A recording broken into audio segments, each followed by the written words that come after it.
महोदय, आपने मुझे बहुत ही महत्वपूर्ण विषय पर बोलने का मौका दिया। पूरी दुनिया में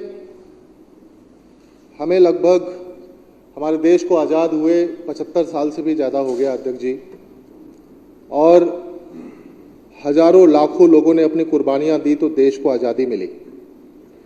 पूरी दुनिया में जितने भी देश हैं, डेवलप कंट्री हो, डेवलपिंग कंट्रीज हो, आप किसी के भी राजधानी के बारे में पढ़ेंगे तो किसी के भी बारे में यह नहीं कहा जाता है कि rape capital of this country. NCRB की रिपोर्ट कहती है कि rape capital of India is Delhi.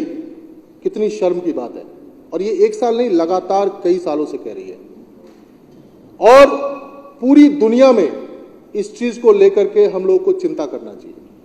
इसी को देखते हुए जब 2013 में हमारी पार्टी जब चुनाव लड़ रही थी तो अरविंद केजरीवाल जी ने, हम सब लोगों ने मिलकर जो स्टडी किया था उसके बिहाफ पर में दिल्ली की महिलाओं को ये प्रॉमिस किया गया था कि जब हमारी सरकार बनेगी तो महिला सुरक्षा हमारी प्राथमिकता होगी। दिल्ली के अंदर में सुरक्षा प्रदान करने की जिम्मेदारी जिस दिल्ली पुलिस की है अध्यक्ष महोदय, वो दिल्ली पुलिस केंद्र की है, सेंटर की है। अगर आज दिल्ली के अंदर में लॉ एंड ऑर्डर की स्थिति बेहतर होती, दिल्ली के अंदर में सुरक्षा की भावना बेहतर होती, ये रेप कैपिटल ऑफ इंडिया का टैग नहीं लगा होता, तो शायद हो सकता है कि हमें बस मार्शल्स की जरूरत नहीं पड़ती। लेकिन 2013 में जब चुनाव लड़ा था उसी वक्त अरविंद केजरीवाल जी ने यह प्रॉमिस किया था कि महिला सुरक्षा हमारी प्राथमिकता होगी। वर्कफोर्स पे जब महिलाएं जाएं तो सुरक्षित महसूस करें, वर्ल्ड क्लास ट्रांसपोर्टेशन सिस्टम भी हो, सुरक्षित महसूस भी करें, दूर दूर तक जा सकें, अपना काम कर सकें, सुरक्षित लौट सकें। यह सुनिश्चित करना एक अच्छी सरकार की जिम्मेदारी होती है। इसी के लिए 3 लेयर सिक्योरिटी सिस्टम बसेस के अंदर बनाया गया था। पहला पैनिक बटन, दूसरा सीसीटीवी कैमरा, तीसरा सुरक्षा गार्ड। हर काम पैनिक बटन और सीसीटीवी नहीं कर सकता है, लेकिन ये 3 लेयर सिक्योरिटी सिस्टम इसलिए बनाया गया था ताकि महिलाओं के अंदर में सेंस ऑफ सिक्योरिटी जो है एक पॉजिटिविटी आएगी और महिलाएं सुरक्षित महसूस करेगी। किसी भी परिस्थिति के अंदर में वो ट्रैवल करने से नहीं घबराएगी। एक तरफ आपने देखा कि जहां वर्ल्ड क्लास ट्रांसपोर्टेशन सिस्टम बनाया गया, जहां पर वर्ल्ड क्लास इंफ्रास्ट्रक्चर क्रिएट किया गया, यूरोपियन स्टैंडर्ड की सड़कें बनाई गई, वहीं दूसरी तरफ जो है सो महिलाओं को एक सेंस ऑफ सिक्योरिटी प्रदान करने के लिए 3 टियर सिक्योरिटी सिस्टम बनाया गया। ऐसा क्या हुआ? 2015 में 10,000 बस मार्शल्स को डीटीसी की बसेस में और क्लस्टर बसेस में डिप्लॉय किया गया महिलाओं की सुरक्षा के लिए। 8 साल तक उन लोगों ने शानदार काम किया। इसी दौरान कोरोना काल भी आया, इसी दौरान बहुत तरह के ऑब्स्टेकल्स आए। कोरोना में बहुत सारे सिविल डिफेंस वॉलंटियर्स ने अपनी जान पर खेल करके उन्होंने नागरिकों की सुरक्षा करी। कई लोग तो अपनी जान दे भी दिए, और जिसके बाद माननीय मुख्यमंत्री अरविंद केजरीवाल जी ने तय किया कि जिस प्रकार से जो शहीद, जो सैनिक अपना शहादत देता है देश की रक्षा करने के लिए, अगर कोई सिविल डिफेंस वॉलंटियर अपनी जान दिया है दिल्ली वालों की रक्षा करने के लिए, तो उसको भी 1 करोड़ रुपया उनको घर देकर के आए थे। माननीय मुख्यमंत्री अरविंद केजरीवाल जी ने सम्मान दिया।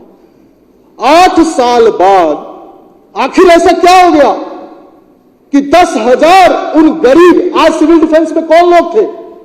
गरीब लोग थे, गरीब लड़के लड़कियां थे, जे क्लस्टर में रहने वाले, रीसेटलमेंट कॉलोनी में रहने वाले, कच्ची कॉलोनी में रहने वाले प्रवासी लोगों के बच्चे थे। उनको रोजगार भी दिया गया था, 10,000 लोगों को नौकरी देकर के। वो अपने परिवार का भी सुरक्षा कर रहे थे, परिवार का भरण पालन भी कर रहे थे, और साथ में हमारे दिल्ली की बहन बेटियों की, माताओं बहनों की, बुजुर्गों की, बच्चों की सुरक्षा भी सुनिश्चित कर रहे थे। आखिर क्या हो गया? 8 साल से ठीक चल रहा था, उसके बाद ऐसा क्या हो गया? जो ट्रांसपोर्ट कमिश्नर 3-4 साल से लगातार उसी काम को कर रहा था, वही ट्रांसपोर्ट कमिश्नर कुछ उल्टा सीधा फाइल पे लिखने लग गया, और वही ट्रांसपोर्ट कमिश्नर आशीष कुंद्रा बाद में जाकर के वही लेफ्टिनेंट गवर्नर का प्रिंसिपल सेक्रेटरी बन गया। ये ख्याल खेल क्या हम लोगों को समझ में नहीं आती है? खूब समझ में आती है अध्यक्ष महोदय। और जिस तरीके से महिला सुरक्षा के साथ खिलवाड़ किया गया, इनका रिकॉर्ड है। हमारे यहां बिहार में कहते हैं लंगड़ी मार पॉलिटिक्स। जिस चीज का मुकाबला नहीं कर सकते हो उसको लंगड़ी मार के गिरा दो, और फिर बोलो देखो ये तो दौड़े नहीं पाया। लेकिन एक चीज हमें समझना चाहिए अध्यक्ष जी, चाहे वो दिल्ली की सरकार हो, चाहे वो पंजाब की सरकार हो, हमारी सरकार नौकरी देना जानती है और आप नौकरी छीनना जानते हो। ये केवल और केवल सिविल डिफेंस में नहीं हुआ, यही जो है सो महिला आयोग में भी हुआ, यही एमएलएस को फेलोज दिए गए थे, उनसे भी इनको प्रॉब्लम हो गई क्योंकि उनके माध्यम से हमारा काम तेजी से हो रहा था, उनको भी निकाला गया। एक तरफ प्रधानमंत्री नरेंद्र मोदी जी आए थे कि 2 करोड़ रोजगार देंगे हर साल, और दूसरी तरफ जो अरविंद केजरीवाल जी जो दिल्ली के बच्चों को जो नौकरी दे रहे थे महिला सुरक्षा के लिए अत्यंत जरूरी था, उसका भी नौकरी लेने का काम किया। और इतना ही नहीं किया, 6-6, 8-8 महीने की उनकी सैलरी रोक ली गई। उन बच्चों की जो कि गरीब थे, वो अपना परिवार मुश्किल से चला रहे थे, बच्चों की फीस मुश्किल से भर पा रहे थे, बूढ़े माँ बाप का मुश्किल से इलाज करा पा रहे थे, आप उनके अत्याचार करने का काम किया। गरीब की हाय कभी नहीं लेना चाहिए। हम लोग कहते हैं गरीब की हाय सबसे बुरी होती है, और वो हाय का असर होने लगा है। 400 पार का नारा दे रहे थे, 240 पर अटक गया, उसके बाद भी आपको समझ में नहीं आ रहा है गरीब की हाय का क्या असर होता है। तो आने वाले समय में सुपड़ा साफ हो जाएगा।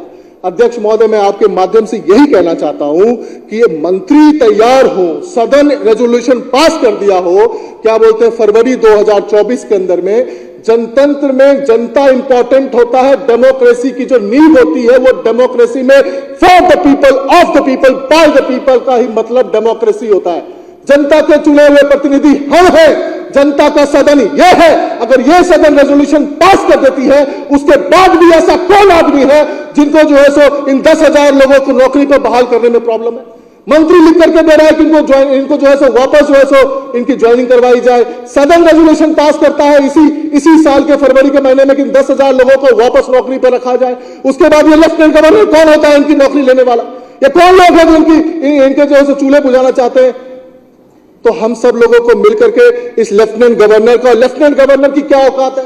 नरेंद्र मोदी के रिप्रेजेंटेटिव है ये, और आज इन 10,000 लोगों की नौकरी किसी ने ली है तो भारत के प्रधानमंत्री नरेंद्र मोदी जी ने लिए, उनको जवाब देना चाहिए। इन 10,000 लोगों की नौकरी का सवाल है। महिलाओं की 2 करोड़ से ज्यादा लोग रहते हैं दिल्ली के अंदर में, जहां पर महिलाओं की आबादी 1 करोड़ से ज्यादा है। 1 करोड़ महिला की जो असुरक्षा है, इसकी जिम्मेदारी नरेंद्र मोदी जी को लेना चाहिए, और 10,000 लोगों की जो नौकरी छीनी है इसकी जिम्मेदारी मोदी जी को लेना चाहिए, और जल्दी से जल्दी वो 10,000 लोगों को नौकरी वापस मिले, ऐसी कोशिश होनी चाहिए। और मैं तो सिविल डिफेंस वॉलंटियर से भी कहना चाहता हूं, आप लोग भी इधर उधर जो प्रदर्शन करते रहते हो, 10,000 आदमी अपने परिवार को लेकर के सीधा लेफ्टिनेंट गवर्नर के घर पर बैठो, लगातार बैठो, हम लोग भी आपका साथ देंगे, और देखो कैसे तुम्हें नौकरी नहीं मिलती है। आप लोगों को भी सीखना पड़ेगा कि अपने हक और अधिकार की लड़ाई कैसे लड़नी है, और यह देश बाबा साहब अम्बेडकर के संविधान से चलता है। हक और अधिकार की लड़ाई अगर लड़नी है तो संवैधानिक दायरे में रह करके अपनी आवाज को मजबूत करो, मजबूती से लड़ो, फिर देखो कैसे अधिकार और हक नहीं मिलती है। ये भाजपाई जैसे सिविल डिफेंस की बात आती है भाग जाते हैं, उसका सामना नहीं कर सकते। इनको जवाब देना चाहिए, इनके लेफ्टिनेंट गवर्नर को जवाब देना चाहिए, भारत के प्रधानमंत्री नरेंद्र मोदी जी को जवाब देना चाहिए। अध्यक्ष जी, मैं यही कहना चाहता हूं, अंत्योदय का खाली नारा लगाने से अंत्योदय नहीं होगा। पंक्ति में खड़े हुए अंतिम व्यक्ति का भला केवल नारा लगाने से नहीं होगा, पंक्ति में खड़े हुए अंतिम व्यक्ति का भला काम करने से होगा। इसी बात पर हमारे राष्ट्र कवि रामधारी सिंह दिनकर जी ने कहा था, स्वानों को मिलता दूध यहां, भूखे बच्चे अकुलाते हैं, मां के छाती से चिपक ठिठुर जाड़े की रात बिताते हैं। गरीबी क्या होती है, भुखमरी क्या होती है, रोजगार क्या होता है, इन भाजपाइयों से, इन पूंजीपतियों के दलाल से कभी आप उम्मीद मत करना। कभी रोजगार की बात हो, गरीब की बात हो, मजदूर की बात हो, किसान की बात हो। आज मुझे बड़ी खुशी हुई, मंत्री जी बने और यहां पर न्यूनतम मजदूरी बढ़ा दी। ये होती है गरीब की मदद करनी, मजदूर की मदद करनी। यहां पर न्यूनतम मजदूरी है 20,000 और नोएडा में है 10,000, आपकी सरकार है। हरियाणा में है 8,000, पड़ोसी राज्य लगा लो जहां भाजपा की सरकार है, सबसे ज्यादा दिल्ली में है। तो जब बात मजदूर की होगी, जब बात किसान की होगी, जब पंक्ति में खड़े हुए अंतिम व्यक्ति की होगी, जब महिलाओं की होगी, तो हमेशा आपको आम आदमी पार्टी केजरीवाल सरकार का मॉडल पूरा देश देखता है। हाँ जी, चलिए बहुत बहुत धन्यवाद अध्यक्ष महोदय। मैं इस प्रस्ताव को फिर से, क्योंकि ये दूसरी बार आया है, मैं फिर से यही कहना चाहता हूं कि इनकी अपॉइंटमेंट जल्द से जल्द हो, क्योंकि महिला सुरक्षा के लिए, इनके रोजगार के लिए, ये बेचारे 1.5 साल से जो दर की ठोकरें खा रहे हैं, लड़के लड़कियां इधर उधर खा रहे हैं, उनसे भी मैं कहूंगा अपने लड़ाई को मजबूती से लड़ो। हम सब लोग साथ में हैं, ये सदन आपके साथ है, सारे के सारे विधायक आपके साथ हैं, पूरी सरकार आपके साथ है। क्योंकि दूध का दूध पानी का पानी होना चाहिए। इनको भी पता लगना चाहिए कि किस तरीके से ये लोग महिला विरोधी हैं, किस तरह से ये लोग ब्रिजभूषण शरण के जैसे लोगों को पनाह देने वाले लोग हैं, रेपिस्ट को माला पहनाने वाले लोग हैं, महिला सुरक्षा पे कभी कोई बात नहीं करते हैं। दिल्ली के अंदर में इनकी सरकार 10 साल से है, आज भी एनसीआर भी कहता है rape capital of India, rape capital of India. ये तमगा ले घूमते हैं, फिर बोलते हैं हम तो विश्व गुरु बनेंगे, विश्व गुरु बनेंगे। दिल्ली की देश की राजधानी को रेप कैपिटल ऑफ इंडिया का तमगा से तो हटा नहीं पाए, बड़े आए विश्व गुरु बनने वाले। बहुत बहुत धन्यवाद।